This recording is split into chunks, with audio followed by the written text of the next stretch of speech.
सबसे महान रौरा बानी, हाथ जोड़ी कहीं भोले दानी। बानी रियास आस लागल, काहे कठोर दिल से बानी।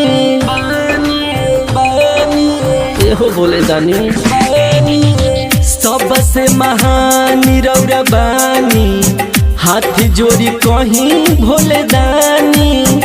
बानी निराश आस लागल, काहे कठोर दिल से बानी।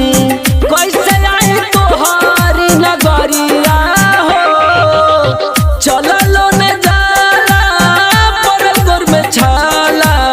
कठिन भइल अब डगरिया हो, चललो न जाला पड़ल गोर में छाला। कठिन भइल अब डगरिया हो, कठिन भइल अब डगरिया हो। Dilip Sharma mega recording studio बाजार भी थी।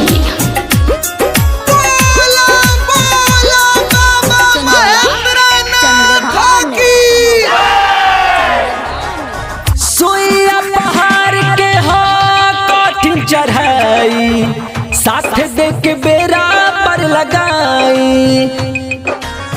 माथा चकराता लागे देह बहराता, लागे ला चक्कर आई जाई, लागे ला चक्कर आई जाई। सोया पहाड़ के हो कठिन चढ़ाई, साथ दे के बेरा पर लगाई। माथा चकराता लागे देह बहराता, लागे ला चक्कर आई जाई। रोता और कमरिया हो, चललो न जाला पड़ल गोर में छाला। कठिन भइल अब डगरिया हो, चललो न जाला पड़ल गोर में छाला। कठिन भइल अब डगरिया हो। आप सुन रहे हैं डीजे दिलीप शर्मा को गोपालगंज।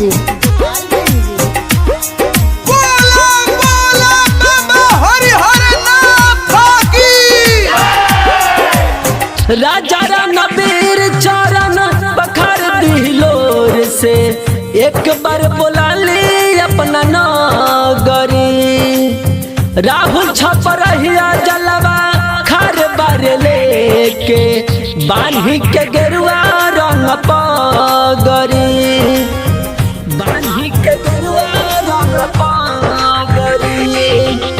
राजा रणबीर चरण बखर दिलोर से, एक बार बोला ले अपना नगरी।